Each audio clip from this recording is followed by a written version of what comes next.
This is the Bloomberg Daybreak Europe podcast, available every morning on Apple, Spotify or wherever you listen. It's Monday the 19th of February in London. I'm Stephen Carroll. Coming up today, the Bank of England's former chief economist tells us the BoE risks deepening the UK's recession. The EU prepares to hit Apple with a €500 million fine after a streaming row with Spotify. And why good design is good business. Thomas Heatherwick shares his thoughts on building in Britain. Let's start with a roundup of our top stories. The former chief economist at the Bank of England, Andy Haldane, says he sees a risk of a deeper recession in the UK if the central bank doesn't cut rates soon. He's told Bloomberg Radio that last week's economic data shows the balance between bringing down inflation and saving the economy has shifted. The risks for me now firmly skewed towards the economy and towards the downside. And that's why I think, for me, this is the time that the bank should be considering very seriously withdrawing some of the tightening that it put in place over the course of the last 18 months to cushion those risks to the economy at a time where inflation now is falling at a feral click. I think now is the time to be speaking a little bit more firmly about the need for cutting sooner rather than later. Andy Haldane says the best case for the UK economy is anemic growth this year, whereas a worst case would see consumer and business spending slumping due to a lack of confidence. Apple is set to face a €500 million fine over allegations it suppressed music streaming rivals, including Spotify. The EU watchdog found the tech giant fell foul of competition rules, preventing music services from telling users about cheaper alternatives outside of its App Store. In response, Apple said the App Store helped Spotify become the top music streaming service across Europe. The investigation was originally sparked by a complaint from Spotify nearly 4 years ago. Britain's professional and financial services are now the most vulnerable sectors to international competition. A Resolution Foundation report found the UK's highest paid workers are reliant on exports to keep their jobs. Bloomberg's James Wilcock has more. We're used to hearing negative headlines about factories closing up and moving abroad. But the Resolution Foundation says it's not industrial jobs we need to be worrying about, it's consultants and bankers. The think tank says Britain's £130 billion financial sector has changed in the last 2 decades. It's now more reliant on making money abroad than any other sector, even manufacturing. That makes the UK more vulnerable to global slumps in demand and trade. That comes as a parliamentary report slams the government for having a lack of clarity on what the benefits are for any post-Brexit trade plans. In London, James Wilcock, Bloomberg Radio. The French government has downgraded its economic growth forecast for this year and announced €10 billion in public spending cuts. Finance Minister Bruno Le Maire now says he expects GDP to expand by just 1% this year, down on the previous forecast of 1.4%. The weaker outlook led Le Maire to announce a reduction in spending across government departments to keep its budget deficit in line with a target of 4.4% of GDP this year. But the minister reiterated a commitment not to raise taxes to ease budgetary pressures. European leaders are publicly pushing the US to provide aid to Ukraine while they privately wargame an end to America's role as a global defender. America's missing $60 billion in military funding to Ukraine was the key concern of defence ministers gathering at the Munich Security Conference. President Biden condemned Congress for taking a 2-week recess without passing the aid bill. But it's about time they step up, don't you think? Instead of going on a 2-week vacation. 2 weeks, they're walking away. 2 weeks. What are they thinking? It's just reinforcing all the concern and almost, I won't say panic, but real concern about the United States being a reliable ally. Officials who spoke to Bloomberg backed up the US president's warning. They fear Russia might consider an attack on a NATO ally, especially if Donald Trump were to win the presidency. And Goldman Sachs says it expects the S&P 500 to rise to 5,200 points by the end of the year. US rate cut expectations have already helped drive the index to a record high of more than 5,000. Goldman Sachs chief Asia Pacific strategist Timothy Moe explains the thinking behind the call. The phrase U.S. exceptionalism has rung true for a decade now, and the S&P has delivered just extraordinarily good returns. Everyone's aware, I'm sure, that they're more narrowly based and led by the so-called Magnificent Seven and so forth. Our U.S. strategist, David Costin, just raised our S&P 500 target for this year to 5,200, still several percentage points above where we currently stand, and that's a function purely of earnings delivery. So the fourth quarter earnings have been better than expected. That's led us to increase our earnings growth to 8% this year and 6% for next year, up from 5% for both years, which is our previous estimate.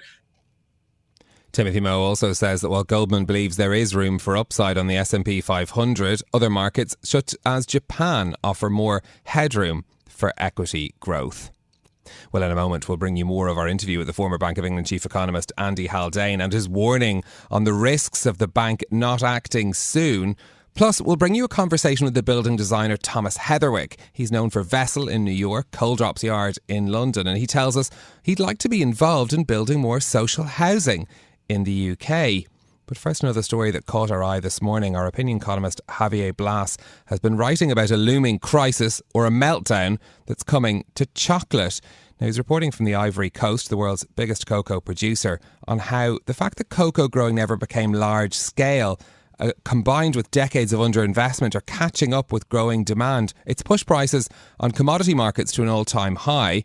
That's despite the fact that at the end of 2023, cocoa was one of only 4 major commodities that still traded below their price peaks set in the 1970s, the previous commodities boom.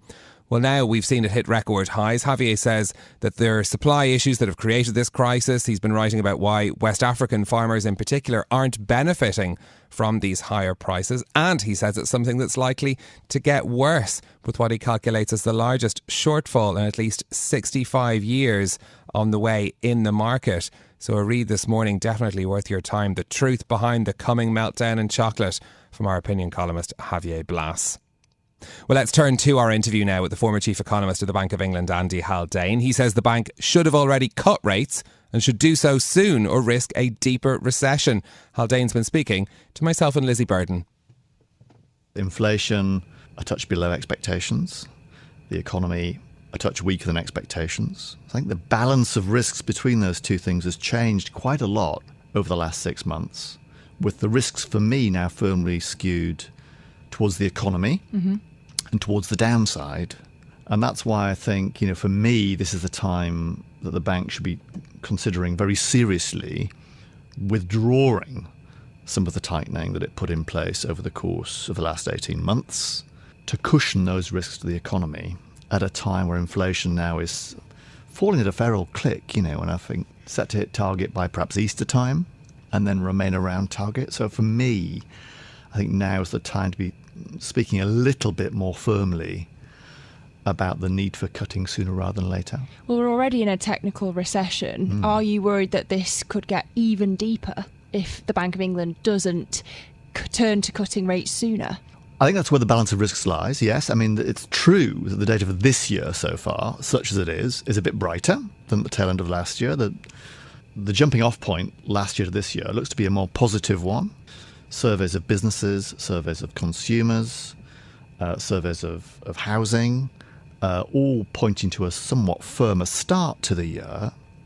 But I still think we're looking at a year at best of anemic growth, with the risks to the outlook still skewed pretty firmly on the downside. So for me, the case for putting in place some upfront early insurance on the monetary policy side is strong and strengthening, and I'm fearful we leave that insurance a little too late in the year. So for you, is signalling an easing enough for now, or does it need to be a rate cut in March? Well, I think the process of signalling has begun. Not very full-throated signalling just yet, and I think more perhaps could have been done on that front. Of course, words only take you so far. Ultimately, to really shift people's expectations out there, I don't just mean in financial markets, I mean also on the high street, among households, of cheaper mortgage borrowing costs coming.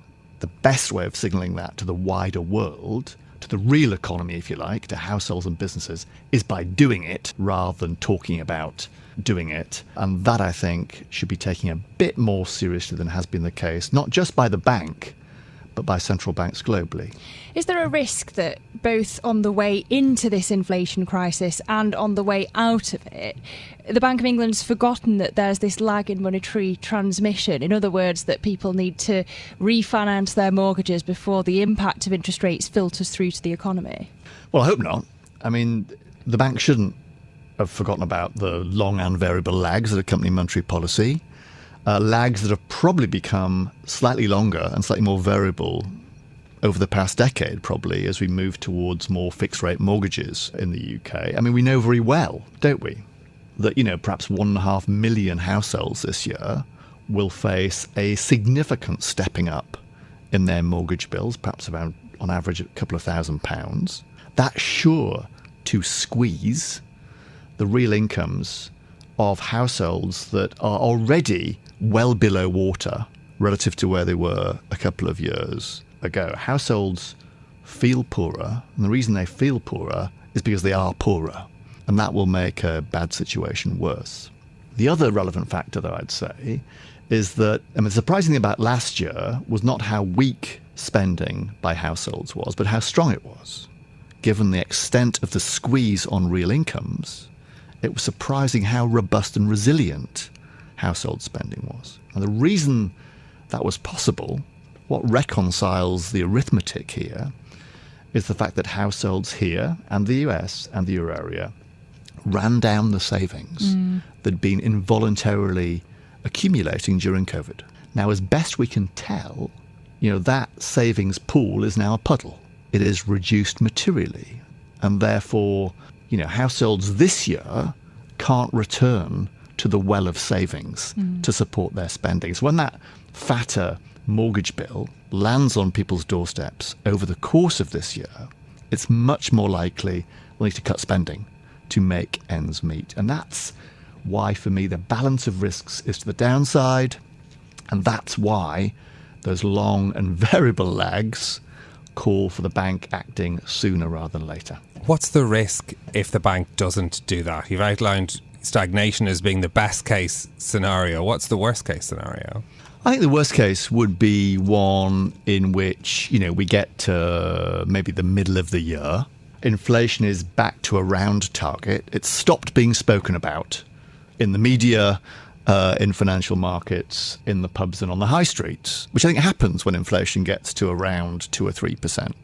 But we find the economy has hit a further soft spot, that spending is tailing down, that confidence is tailing away, that companies are hunkering down ahead of an election and they're spending, and we find ourselves facing up to inflation at target but the economy underwater. And that's bad news, obviously, for jobs and the economy. It's also pretty bad news for central banks' credibility, though.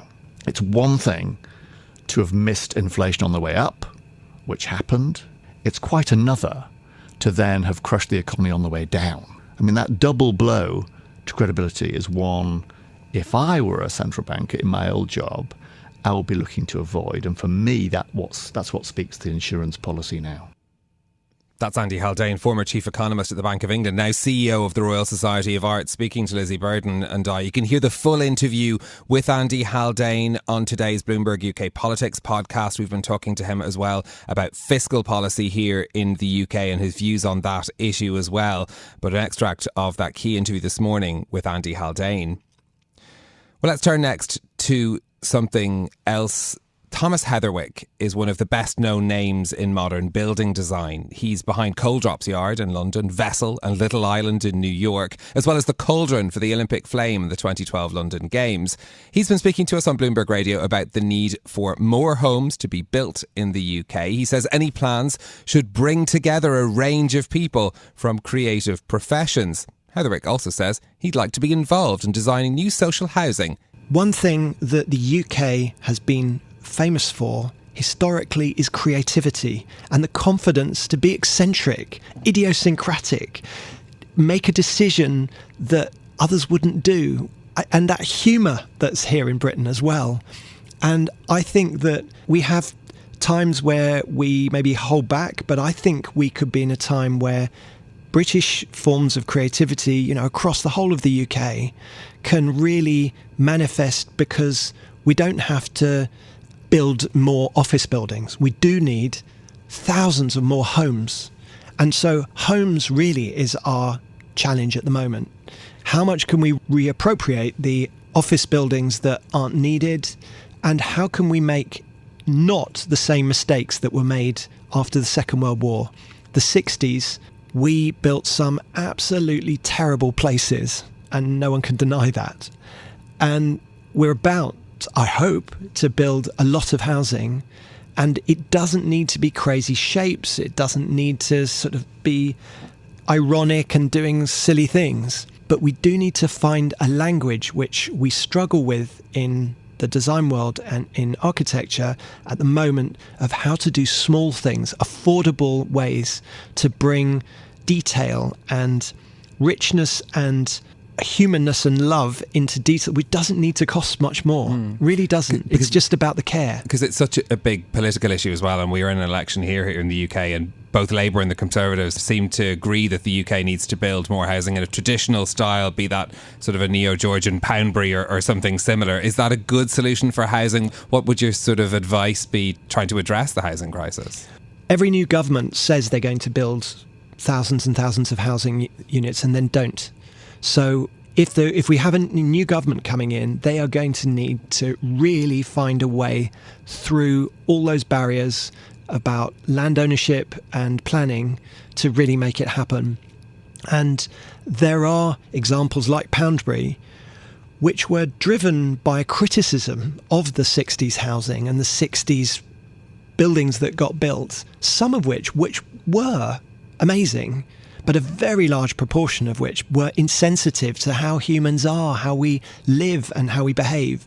And Poundbury really was the King's initiative to find some of the human codes really that existed from history and show that they could work in today's day and age. Now, I think that there are some amazing, very true lessons to be learnt there. But personally, I don't believe you have to copy old-fashioned buildings. But I think the values of the engagingness and diversity and interestingness can exist in new buildings.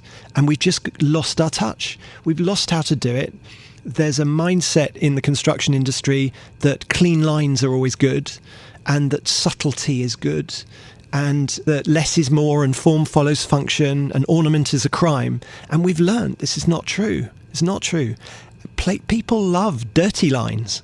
We like places full of fascination, and buildings need to tell stories again. Do you want to be part of that? Would you like to be part of that? I'd love to. I'd love to. I've worked on housing, but not on social housing, and I would absolutely love to, and I'd throw myself into it. And I believe that we need to bring together a coalition of many creative industries to collaborate together. It isn't just a case of one profession can lead it and nail it. You know, buildings used to be collaborations before of craftspeople, artists, designers, all working together. And I think that we could bring in stories back into buildings, but it needn't cost much because it's only really at the street door distance that you can really feel when something has got care and attention and love. So what would a Thomas Heatherwick social housing project look like? It would be probably quite simple blocks, but with fascination built in to the doors, the windows, the paving, the landscape. I think we could quite cost effectively build that in without making expensive shapes. Like social housing in Vienna? Friedrich Hundertswasser's houses are not trying to be clean lines. In fact, he wrote a manifesto called the Mold Manifesto, which was really about the ability to have many people's creativity instead of just one. And so if I had the chance to work on a large social housing project, I would want to work with the local people, bring their creativity and have the creativity of children involved too. we've had a sort of desert of sterile buildings. And I don't believe one profession needs to have the sole monopoly, but that it can be a collaboration. So my dream would be for me to be executive architect and work with some local people to help make their ideas come forward and help amplify local distinctiveness. You know, it's such a shame when everywhere looks the same as everywhere else. And the danger in building lots of housing all in one go is that we'll do a version of the problem we had back in the 60s where it felt mass produced. We need to mass produce, but there are ways to build at scale, still having systems of idiosyncrasy. And the head planner from Singapore, who we've got to know and who we've been doing some work with, one thing she said that was so powerful is she said new buildings don't tell stories anymore. So this is not about whether things look old-fashioned or curvy or square. It's just we need buildings to have the culture of our humanness in them. What we've learnt is you strip buildings of that culture, you are stripping them of their humanity, and it's no wonder they then don't work. And it's not enough to put a sculpture in front. I think they say the turd in the plaza. You know, we don't need the odd random sculpture in the street. That's great, that can happen as well.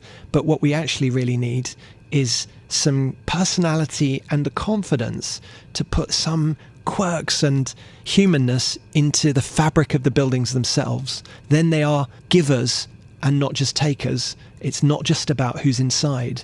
They are the backdrop to our lives that are essential for bringing society together, and we need that more than ever.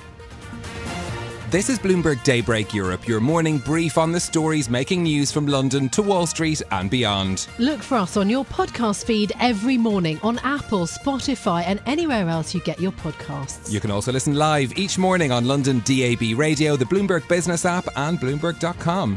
Our flagship New York station is also available on your Amazon Alexa devices. Just say, Alexa, play Bloomberg 1130. I'm Caroline Hepker. And I'm Stephen Carroll. Join us again tomorrow morning for all the news you need to start your day, right here on Bloomberg Daybreak Europe.